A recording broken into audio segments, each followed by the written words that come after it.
Welcome to news cafe. నేను భాగ్యశ్రీ. ముందుగా వివిధ వార్తాపత్రికల్లో వచ్చిన ముఖ్యాంశాలు చూసుకుంటే, ఇక సాక్షి ఎడిటర్ చూసుకుంటే టీడీపీ తొండాట, వైఎస్ఆర్సీపీకి పట్టు ఉన్న పల్లెల్లో పోలింగ్ బూత్ల మార్పిడి. ఇక పులివెందుల జెడ్పీటీసీ ఉప ఎన్నిక వేళ కుట్రలు కుతంత్రాలు.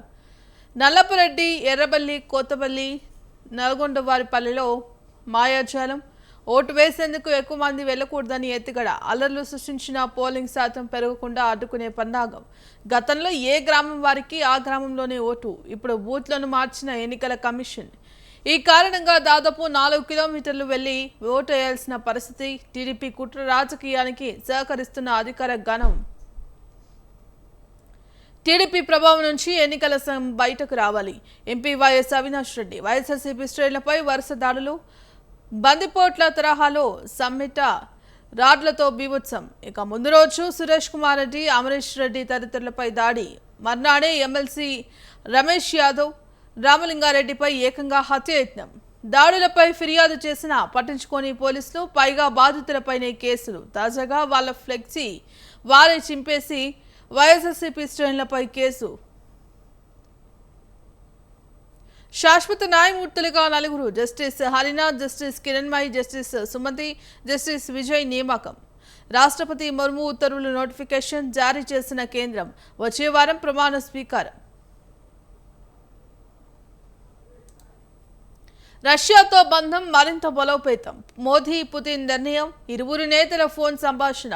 అమెరికా సుంకాల మోతవేళ కీలక పరిణామం.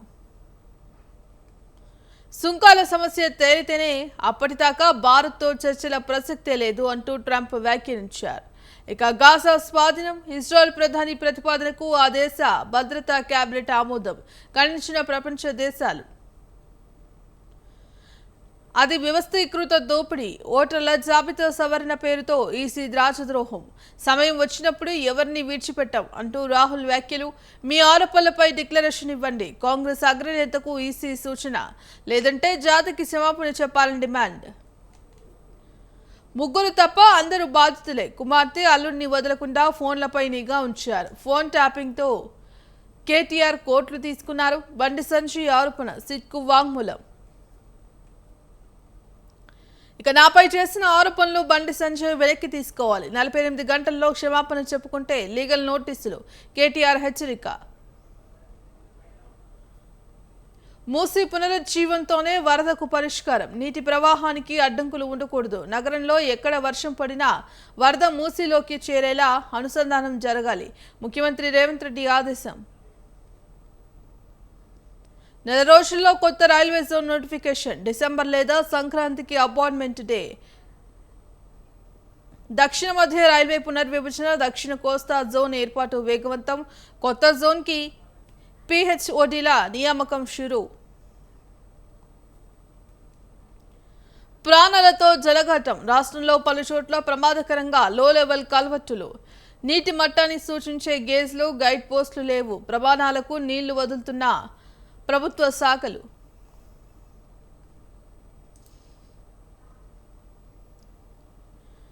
బడుగుల బీమాపై పిడుగు. బీఆర్ఎస్ తెచ్చిన సోషల్ సెక్యూరిటీ స్కీమ్కు కాంగ్రెస్ మంగళం. 5 దాటితో మొగులు నల్లగైతే బుగులు పడుతున్న నగరం. సాయంత్రం 5 దాటితే ట్రాఫిక్ చక్రబంధం. 5 సెంటీమీటర్ల మించి వాన పడితే నరకం. అన్నిట్లో వేలు పెట్టి జారుకున్న హైడ్రా. చేతులెత్తేస్తున్న జీహెచ్ఎంసీ పోలీస్. భారీ వర్షం పడిందంటే నగరం ఆగమగం. గంటల తరబడి ట్రాఫిక్ జామ్తో అవస్థల పర్వం. ఎవరికి వారుగా పోలీస్, జీహెచ్ఎంసీ, హైడ్రా. వాన నీటి నిర్వహణలో యంత్రాంగం విఫలం. అత్యవసరాల్లో కనిపించని లా అండ్ ఆర్డర్. ఇన్నాళ్ళు తమదే బాధ్యత అన్నట్లు హైడ్రా బీరాలు. తీరా వానను మొదలయ్యాక పత్తాలేని వైనం. తమపై హైడ్రా పెత్తనమైందని పోలీసుల ఫైర్. గ్రేటర్ హైదరాబాద్ అధికారులది అదే ధోరణి. ఫలితంగా నరకం చూస్తున్న నగరవాసులు. డమ్మీ వర్సిటీ, ఫేక్ కోర్సులు. నకిలీ సంస్థతో ఎంఓయూలతో జేఎన్టీయూ తప్పటడుగులు. ఒక చర్యతో ప్రతిష్టాత్మక విద్యా సంస్థకు మరక కేఎఫ్ఆర్యు సంస్థతో ఎంఓయుపై దుమారం 2 ఫారిన్ కోర్సుల్లో విద్యార్థులకు అడ్మిషన్లు జర్మనీలోని టాప్ 3 వర్సిటీ అంటూ ప్రచారం అది ఫౌండేషనే వర్సిటీ కాదంటూ ఫిర్యాదులు అయినా స్పందించిన జేఎన్టీయూ అధికారులు అలాగే ముందుకెళ్తే విద్యార్థులకు తీవ్ర నష్టమే కడియంపై వేలాడుతున్న కత్తులు గన్పూర్లో రగులుతున్న అసలు కాంగ్రెస్ సింగరపు ఇందిరా కోసం ఏకమన నాయకులు ఉప ఎన్నికలో టికెట్ ఇవ్వాల్సిందేనని డిమాండ్ లేదంటే కాంగ్రెస్ పార్టీ కథమేనని అల్టిమేటం కక్కలేక మింగలేకపోతున్న కడియం శ్రీహరి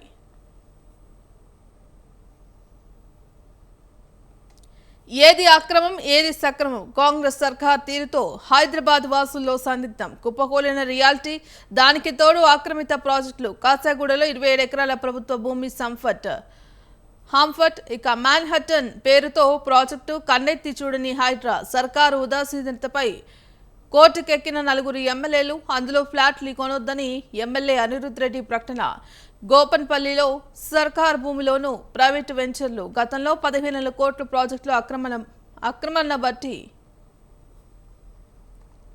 వివిధ అంశాలపై విశ్లేషణ అందించడానికి పొలిటికల్ అనలిస్ట్ శివరం రెడ్డి గారు ఉన్నారు. శివరం రెడ్డి గారు నమస్తే అండి. ఎస్ శివరం రెడ్డి గారు ఇవాళ ఓటర్ల జాబితా సవరణ పేరుతో ఈసీ రాజద్రోహం చేస్తుందంటూ కూడా నిన్నదైతే కాంగ్రెస్ అగ్రనేత రాహుల్ గాంధీ నిర్వహించిన ర్యాలీలో వ్యాఖ్యలు చేశారు. మరి సమయం వచ్చినప్పుడు ఎవరిని కూడా వదిలిపెట్టమంటూ కూడా నిన్న బెంగళూరులో నిర్వహించిన ర్యాలీలో రాజ్యాంగమే మార్గదర్శకం అని అంటూ కూడా ఖర్గే రాహుల్ గాంధీ ప్రకటించడం జరిగింది. మరి దీన్ని ఏ విధంగా చూడొచ్చు అంటారు? ఇప్పుడు ఈ బీహార్లో స్పెషల్ ఇంటెన్సివ్ రివిజన్ అంటే ప్రత్యేక ముమ్మర సవరణ అన్నది ఈ ఎలక్షన్ కమిషన్ వాళ్ళు June 24th ఒక ఆర్డర్ ఇచ్చారండి. June 24th ఆర్డర్ ప్రకారము బీహార్లో ఈ స్పెషల్ ఇంటెన్సివ్ రివిజన్ జరుగుతూ ఉన్నది. సో June 24th నుంచి August 1st వరకు ఆ స్పెషల్ ఇంటెన్సివ్ రివిజన్లో ఉన్నటువంటి కార్యక్రమాలన్నీ చేసి August 1వ తారీఖున డ్రాఫ్ట్ రోల్ ప్రకటించడం జరిగింది. ఆ డ్రాఫ్ట్ రూల్ అంటే ముసాయిదా జాబితా అనమాట. ఆ ముసాయిదా జాబితా ప్రకారం ఏమిటి, బీహార్లో 65 లక్షల మంది ఓట్లు అవి కనిపించడం లేదో లేకపోతే మిస్ అయ్యాయో అని చెప్పేసి ఎలక్షన్ కమిషన్ వాళ్ళు ప్రకటించడం జరిగింది. అదేమిటంటే ఒకవేళ ఈ 65 లక్షల మందిలో వాళ్ళు చనిపోయి ఉండొచ్చు, లేదా నివాసం వేరే చోటికి మార్చి ఉండొచ్చు, లేకపోతే వారి గురించినటువంటి సరైనటువంటి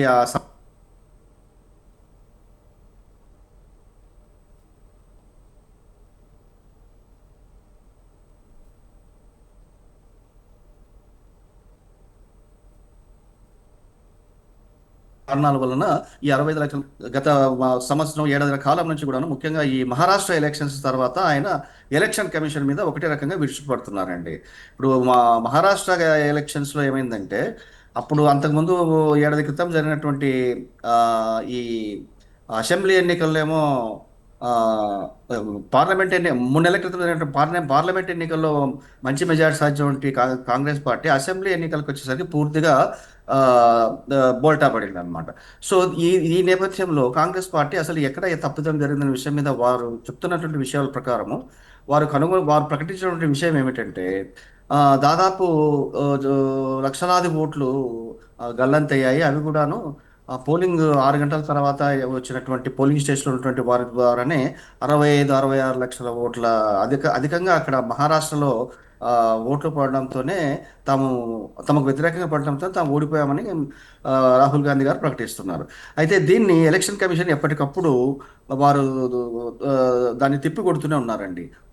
ఎలక్షన్ కమిషన్ ముఖ్యంగా ఇప్పుడు ప్రస్తుతం ఎలక్షన్ కమిషన్ ప్రధాన ఎలక్షన్ కమిషనర్గా ఉన్నటువంటి జ్ఞానేష్ కుమార్ గారు అయితే గత 4-5 నెలల నుంచి కూడాను ఆయన క్లియర్గా చెప్తున్నారు, మీ దగ్గర ఏమైనా సమాచారం ఉంటే మీరు తప్పకుండా మా దగ్గర తీసుకురండి, మీరు ఏదైనా చెప్పదలుచుకుంటే అది ఒక డిక్లరేషన్ ఇచ్చి చెప్పాలి, ఊరికే గాలి కబుర్లు చెప్తే కుదరదు అన్నటువంటి విషయాన్ని కూడాను ఎలక్షన్ కమిషన్ ఎప్పటికప్పుడు చెప్తున్నటువంటి అంశాన్ని మనం గమనిస్తున్నాం. అయితే ఇదే నేపథ్యంలో నిన్న ఈ కర్ణాటకకు సంబంధించి కర్ణాటకలో ఒక నియోజకవర్గంలో మాదేవపుర నియోజకవర్గంలో ఒకటే నియోజకవర్గంలో 1,00,000 ఓట్లు గల్లంతయ్యాయని చెప్పేసి ఒక 2 రోజుల క్రితము రాహుల్ గాంధీ ఏఐసిసి కార్యకర్తలను ఉద్దేశించి మాట్లాడుతూ ఢిల్లీలో పవర్ పాయింట్ ప్రజెంటేషన్ చేస్తూ ఆయన ఆరోపణ చేయడం జరిగింది.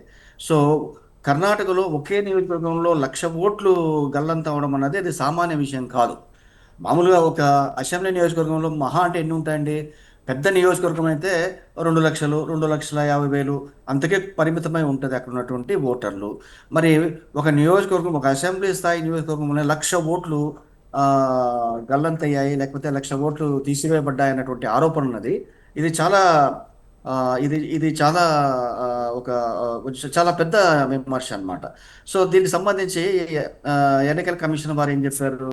రాహుల్ గాంధీ ఏదైతే ఈ ఆరోపణలు చేస్తున్నారో, ఆ ఆరోపణలు ఆయన ఒక డిక్లరేషన్ ద్వారా మాకు సమర్పిస్తే మేము దాని మీద దర్యాప్తు జరిపించేసి విధి విధానాలు చేసేసి మేము నిగ్గు తేలుస్తామని చెప్పి ఎలక్షన్ కమిషన్ వారు చెప్పారు. అయితే దానికి ఇంతవరకు రాహుల్ గాంధీ గారు స్పందించలేదు. అది అలా వస్తే నిన్న ఆ, కర్ణాటకలో జరిగినటువంటి ర్యాలీలో కూడాను మరి అదే విధంగా రాహుల్ గాంధీ అదే రకమైనటువంటి ఆరోపణలు చేయడం జరిగింది. ఇది ఇలా ఉంచితే ఇప్పుడు మనకు ముఖ్యంగా ఇప్పుడు సుప్రీంకోర్టులో ఈ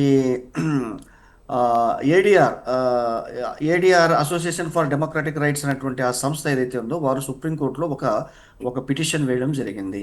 ఆ పిటిషన్ ఏమిటంటే, బీహార్లో ప్రస్తుతం ఉన్నటువంటి ఈ స్పెషల్ ఇంటెన్సివ్ రివిజన్ ఈ కార్యక్రమం ఏదైతే ఉందో ఆ కార్యక్రమాన్ని కొనసాగకుండా నిర్వహించేలా ఆదేశాలు ఇవ్వాలని చెప్పేసి వారు సుప్రీంకోర్టు తలుపులు తట్టారు. అయితే సుప్రీంకోర్టు ధర్మాసనము వారు ఏం చెప్పారంటే, గతంలో ఈ వాయిదాకు వచ్చినప్పుడు ఆ, సరే మేము ఆ, మార్పులు చేర్పుల విషయంలో తొలగింపులు ఎక్కువగా ఉంటే ఒక పరిమితి పెట్టారండి. సో ఇంత మేరకు ఎక్కువ పరిమితి ఉంటే తప్పకుండా మేము దీని మీద పూర్తిగా దర్యాప్తు చేపట్టమని మేము ఆ ఎలక్షన్ కమిషన్కి ఆదేశాలు ఇస్తాము అని చెప్పేసి ఆ కేసును రేపు 12వ తారీఖు, ఆగస్టు 12వ తారీఖున అది సుప్రీంకోర్టు ముందుకు రానున్నది. ఈలోగా ఆ, ఈ మరి ఏడిఆర్ సంస్థకు చెందినటువంటి వారి లాయర్ ప్రశాంత్ భూషణ్ గారు సుప్రీంకోర్టును మరి ఆయన కోరడం జరిగింది. ఏమిటి? ఏదైతే ఈ డ్రాఫ్ట్ ముసాయిదా రూల్స్ జాబితాలు ఏవైతే బీహార్లో ఉన్నాయో వాటి కాపీ కూడా తమకు అందజేస్తే మేము వాటిని క్షుణ్ణంగా పరిశీలించి మేము కూడా తయారై కోర్టు ముందు వాదనలు వినిపిస్తామని చెప్పడం జరిగింది. సో ఈ మేరకు సుప్రీంకోర్టు ధర్మాసనము ఎలక్షన్ కమిషన్ వారికి ఏం చెప్పారంటే, వారికి కూడాను ఒక కాపీ ఇవ్వవలసిందిగా శనివారం ఈ రోజులోగా ఆగస్టు 9వ తేదీలోగా ఇవ్వాలని చెప్పేసి సుప్రీంకోర్టు చెప్పింది. సో ఈ నేపథ్యంలో ఒకవైపు ఈ బీహార్ స్పెషల్ ఇంటెన్సివ్ రివిజన్లో చెందినటువంటి దానికి సంబంధించినటువంటి ఆరోపణలు ప్రత్యారోపణల నేపథ్యంలో రాహుల్ గాంధీ గారు ఆ, కోర్టు వెలుపల ఏఐసిసి కార్యాలయంలో కానీ లేకపోతే ఇక్కడ కర్ణాటకలో కానీ నేను చేసిన ర్యాలీ ద్వారా ఈ విధంగా ఆయన చేస్తున్న ఆరోపణల నేపథ్యంలో ముఖ్యంగా ఎన్నికల కమిషన్ చేపట్టినటువంటి ఈ ప్రత్యేక ఓటర్ల సవరణ అన్న విషయం అది పూర్తిగా వివాదాస్పదమైందండి. మీరు ఇంకోటి కూడా గమనించాలండి. ఇప్పుడు ఈ బీహార్ విషయం వరకు ఇంత దుమారం లేగింది. ఎలక్షన్ కమిషన్ వారు ఇదివరకే ప్రకటించారు. ఏమన్నారంటే, ఈ స్పెషల్ ఇంటెన్సివ్ రివిజన్ అన్నది ఒక బీహార్ రాష్ట్రానికి మాత్రమే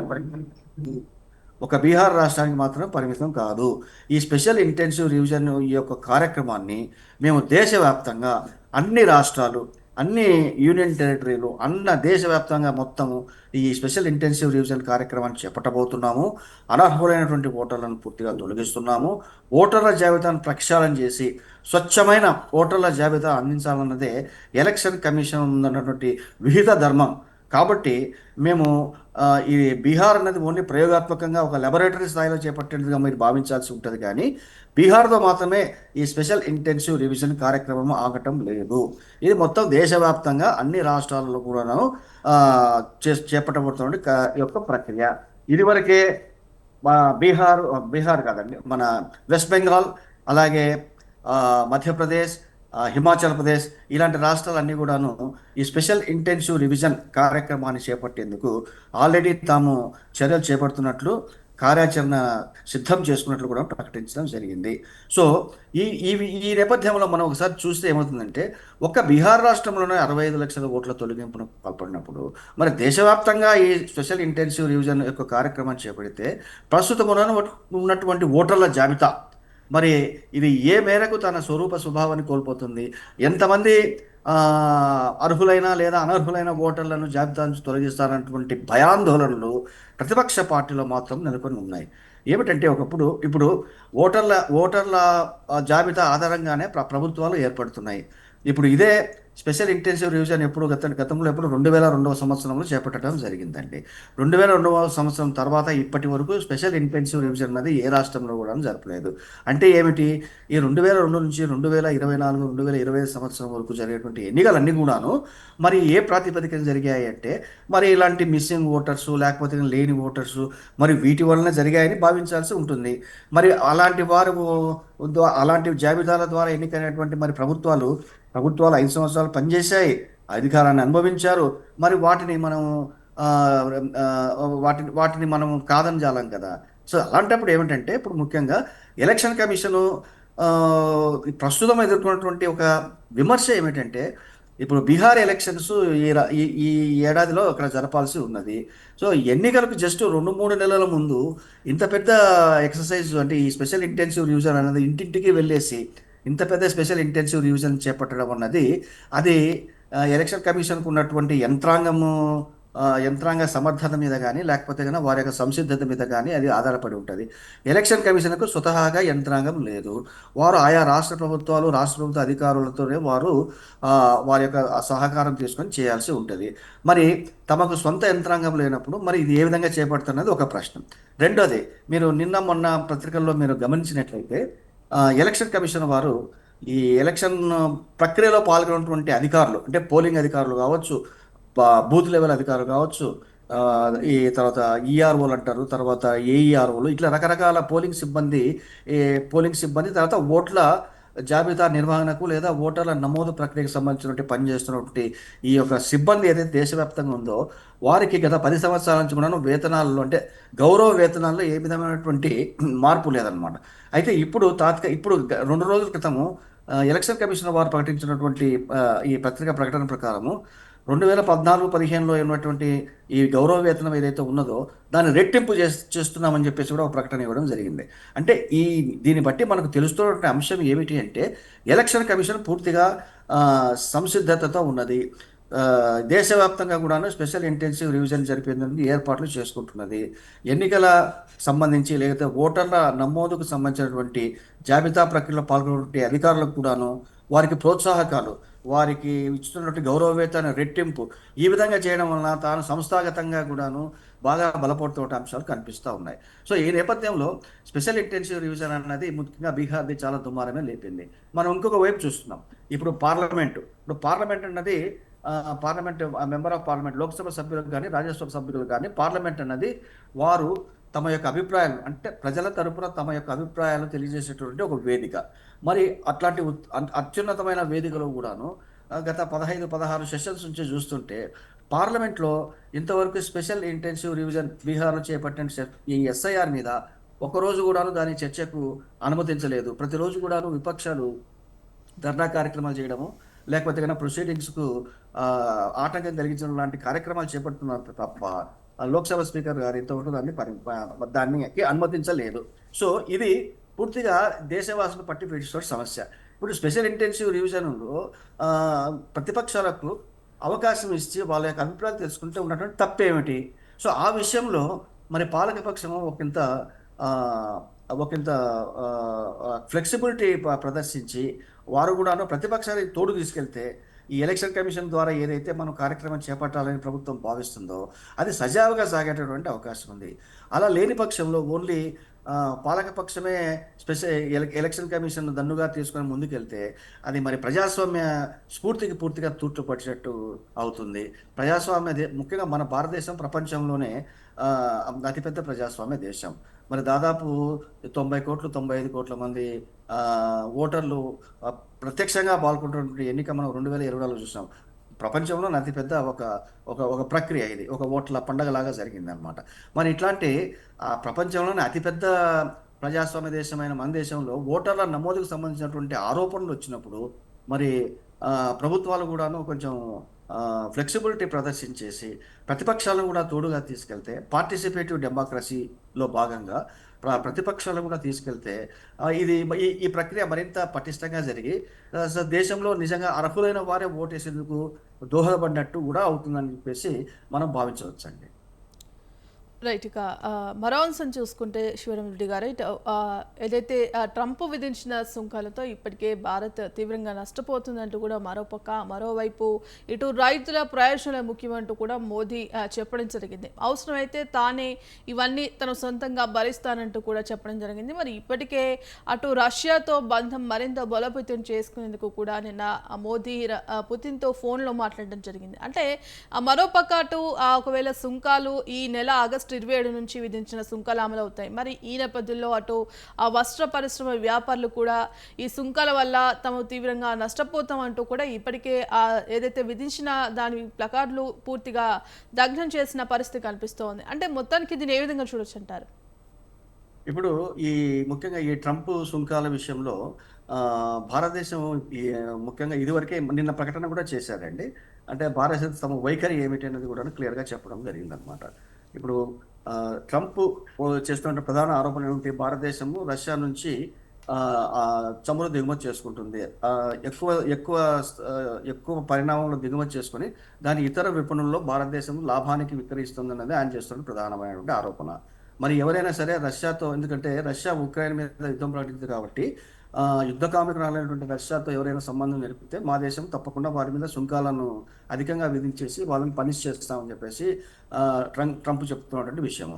మరి ఇదే రష్యాతో మరి యూరోపియన్ యూనియన్ వారు కూడాను మనకంటే ఎక్కువగా స్థాయిలో వారు వ్యాపారం చేస్తున్నటువంటి అంశం చూస్తున్నాము.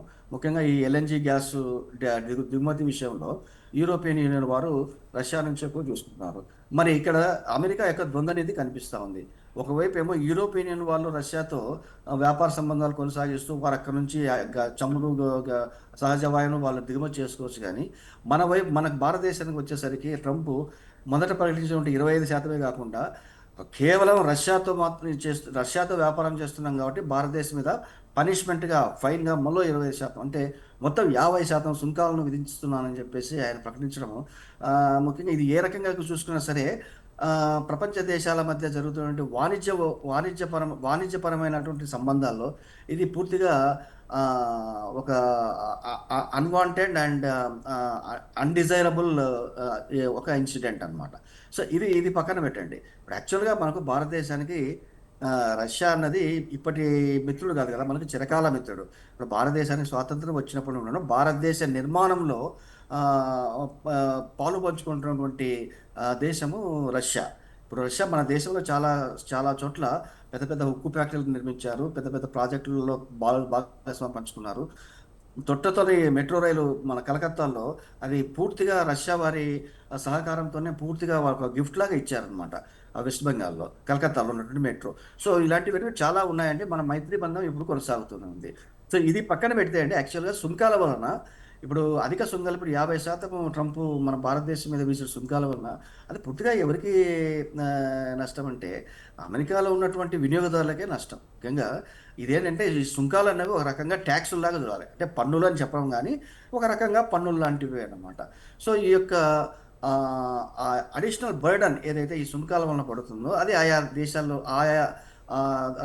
దేశాల్లో ఉన్నటువంటి వినియోగదారులు భరిస్తారు. ఇప్పుడు మనం ముఖ్యంగా అమెరికా విషయం చూద్దామండి. ఇప్పుడు అమెరికా భారతదేశం నుంచి మనకున్నటువంటి భారతదేశం నుంచి అమెరికాకి ఎగుమతులు తాజా గణాంకాల ప్రకారం అబౌట్ $81 బిలియన్. మనము అమెరికా నుంచి దిగుమతి చేసుకుంటున్నవి $45 బిలియన్. సో ఆ వ్యత్యాసం ఏదైతే ఉన్నదో ఆ $36 ఏదైతే $36 బిలియన్ వ్యత్యాసం ఏదైతే ఉన్నదో అది వాణిజ్య లోటు. సో దీన్ని పూరించుకోవాలి అనుకుంటే ట్రంప్కు చాలా రకాలైనటువంటి అవకాశాలు ఉంటాయి. ఆయన పక్కన పెట్టాడు. రెండోదండి, భారతదేశం నుంచి వెళ్ళేటటువంటి ఎగుమతులు ఎలా ఉన్నాయి?